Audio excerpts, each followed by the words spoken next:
दूर किसी गांव में शंकर नामी एक आदमी रहता था। वो एक मैकेनिकल इंजीनियर था, लेकिन उसे कहीं भी नौकरी नहीं मिलती, इसलिए थक हार कर वो अपने गांव में वापस आ जाता है और एक दुकान पर डिलीवरी बॉय की नौकरी करने लगता है। उसी गांव में लाला नाम का एक आदमी रहता था। उसके पास एक गद्दार साइंटिस्ट आता है और उसे कहता है, लाला मुझे तुम्हारी वो जमीन चाहिए जो इस गांव के पास वाले जंगल में है। ये सुनकर लाला, लेकिन मैं वो जमीन बेचना नहीं चाहता। ऐसा सुनकर साइंटिस्ट ने कहा, अरे ठीक है, तुम मुझे वो जमीन मत बेचो, मुझे बस वो जमीन चाहिए। मैं उस पर अपनी फैक्ट्री बनाऊंगा और उसमें तुम मेरे 20% के पार्टनर होगे।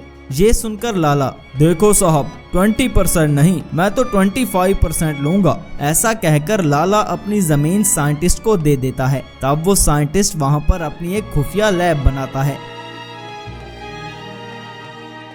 और उसमें कुछ खतरनाक किस्म के एक्सपेरिमेंट करता है। असल में वो साइंटिस्ट किसी दूसरे देश ने इंडिया में तबाही मचाने के लिए भेजा था, इसलिए वो साइंटिस्ट अपने कंप्यूटर पर इंडिया को तबाह करने के मंसूबे बना रहा था। आखिरकार साइंटिस्ट को देश में तबाही मचाने का सुपर फार्मूला मिल जाता है। तब वो साइंटिस्ट कहता है, इस बार मैं अपनी लैब में एक सुपर रोबोट बनाऊंगा और फिर इस रोबोट को एक्टिवेट करके देश में हर तरफ तबाही मचा दूंगा। तब वो साइंटिस्ट अपनी लैब में एक जेसीबी मंगवाता है। उस जेसीबी की डिलीवरी देने के लिए कोई और नहीं बल्कि शंकर ही आता है। शंकर भी एक मैकेनिकल इंजीनियर था। उस लैब को देखकर शंकर को साइंटिस्ट पर शक होने लगता है। शंकर डिलीवरी देकर लैब से वापस आ जाता है और सोचता है, इस सुनसान जंगल में ऐसी लैब, और देखने में भी वो शख्स मुझे साइंटिस्ट लग रहा था और देखने में भी वो साइंटिस्ट मुझे किसी और देश का लग रहा था। मुझे तो दाल में कुछ काला लगता है। मैं ये बात जाकर पुलिस को बताऊंगा।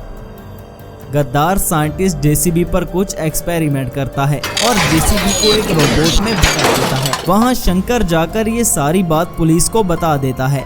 तब वहाँ पुलिस आकर लैब को चारों तरफ से घेर लेती है, लेकिन बहुत देर हो चुकी थी। वो साइंटिस्ट अपने जेसीबी रोबोट को एक्टिवेट कर देता है। तब गद्दार साइंटिस्ट जेसीबी रोबोट से कहता है, रोबोट तुम मेरी और इस लैब की रक्षा करो और जो भी तुम्हारे रास्ते में आए उसे मार डालो। साइंटिस्ट की कमांड पर वो जेसीबी रोबोट पुलिस पर हमला कर देता है और पुलिस की गाड़ियों को तबाह करने लगता है। इस लड़ाई में पुलिस के कई जवान मारे जाते हैं और कुछ जख्मी होकर अपनी जान बचाकर वहां से भाग जाते हैं। क्योंकि ये लड़ाई इंसानों और रोबोट के बीच में थी, इसलिए वो रोबोट इंसानों के मुकाबले में कहीं ज्यादा शक्तिशाली था। तब वो गद्दार साइंटिस्ट जेसीबी रोबोट से कहता है, सुनो जेसीबी रोबोट, हर तरफ जाकर तबाही मचा दो, किसी को भी जिंदा मत छोड़ना, जो भी तुम्हारे रास्ते में आए उसे खत्म कर दो। जेसीबी रोबोट शंकर के गांव में आता है और हर तरफ तबाही मचा देता है।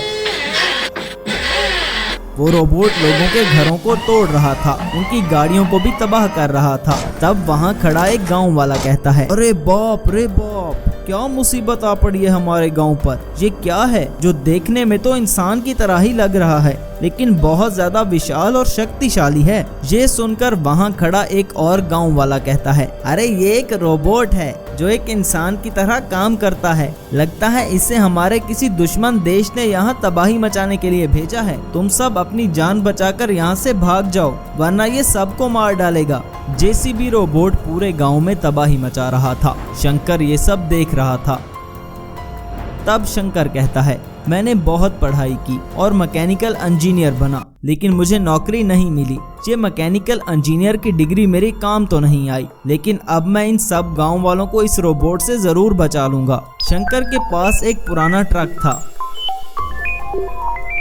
शंकर उस ट्रक पर कुछ एक्सपेरिमेंट करता है और देखते ही देखते ट्रक को एक जायंट रोबोट में बदल देता है। शंकर ट्रक में एक पावरफुल चिप भी लगाता है, जिससे वो ट्रक रोबोट एक्टिवेट हो जाता है और शंकर से कहता है, बोलिए सर, मुझे क्या करना होगा। तब शंकर ने कहा, ट्रक रोबोट, हमारे गांव में एक जायंट रोबोट आकर लोगों को मार रहा है, तुम्हें जाकर उसे खत्म करना होगा। ऐसा सुनकर ट्रक रोबोट, ठीक है सर, आपका काम हो जाएगा। ट्रक रोबोट जेसीबी रोबोट को रोकने के लिए गांव में आता है। तब जेसीबी रोबोट ने कहा, ए रोबोट, तुम मेरे रास्ते से हट जाओ, मेरी लड़ाई इंसानों के साथ है, तुम्हारे साथ नहीं। ये सुनकर ट्रक रोबोट ने कहा, और मैं इंसानों का रक्षक हूँ। मेरी लड़ाई सिर्फ तुम्हारे साथ है और मैं तुम्हें खत्म कर दूंगा। ऐसा कहते ही ट्रक रोबोट जेसीबी रोबोट पर हमला कर देता है। दोनों रोबोट्स में काफी खतरनाक लड़ाई होती है और आखिर में ट्रक रोबोट जेसीबी रोबोट के पुर्जे पुर्जे कर देता है और इस गद्दार साइंटिस्ट को पुलिस पकड़कर अपने साथ ले जाती है।